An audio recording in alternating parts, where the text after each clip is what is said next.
உப்பு சீடை ரெடி பண்ணிக்கலாம். இதுக்கு வந்து 1/2 கப் பச்சரிசி மாவு எடுத்திருக்கேன். அதை ஒரு மிக்சிங் பவுல் ஆட் பண்ணிக்கலாம். நம்மளோட இனிப்பு வந்து எடுக்கிறதுக்காக வந்து கொஞ்சமாக உப்பு சேர்த்துக்கலாம். வெல்லம் வந்து தண்ணி ஊற்றி நல்லா கரைச்சி வச்சுருக்கோம்.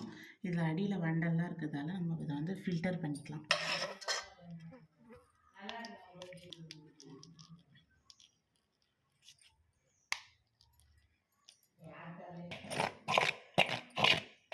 வெள்ளத்தை வந்து மிக்ஸ் பண்ணி பார்த்துட்டு வேகமாக ஆட் பண்ணிக்கலாம். அப்புறம் கலர்னு ஆகிடும். அதனால் வந்து கொஞ்சம் கொஞ்சமாக ஆட் பண்ணி மிக்ஸ் பண்ணிக்கலாம்.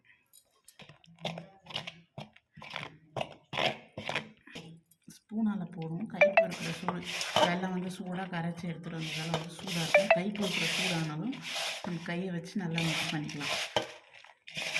வேணும்னா வெல்லம் நிறைய ஆட் பண்ணிக்கலாம். இந்த மாதிரி கெட்டியாக இருக்குது, இதுவே போதும். இதுக்கு மேலே நம்ம வெல்லம் தண்ணி விட்டால் நம்மளால் உருட்டவே வராது. இப்போ கையை வச்சு நல்லா மிக்ஸ் பண்ணி கெட்டியாக பிசைஞ்சிக்கலாம்.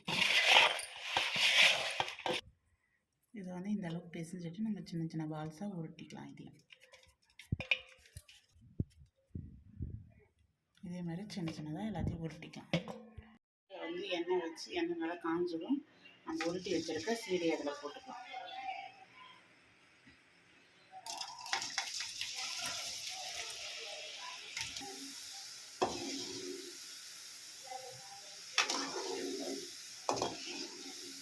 தீயை வந்து மீடியம் ஃப்ளேமில் வச்சு இந்த மாதிரி கலரி விடலாம். நம்ம இதில் வந்து சின்ன சின்ன கிராக் இருக்க மாதிரி போட்டதால் வந்து வெடிக்காது. இருந்தாலும் பக்குவமாக தான் பண்ணணும். இது வந்து சிம்மிலே வச்சு நல்லா கை விடாது இந்த மாதிரி எடுத்து வச்சுருந்தால் வெடிக்காது. மேலே வந்ததும் நம்ம இதை எடுத்துக்கலாம். நல்லா முறுமுறுன்னு ஆகிட்ருக்கோம். இப்போ எல்லாத்தையும் எடுத்துக்கலாம்.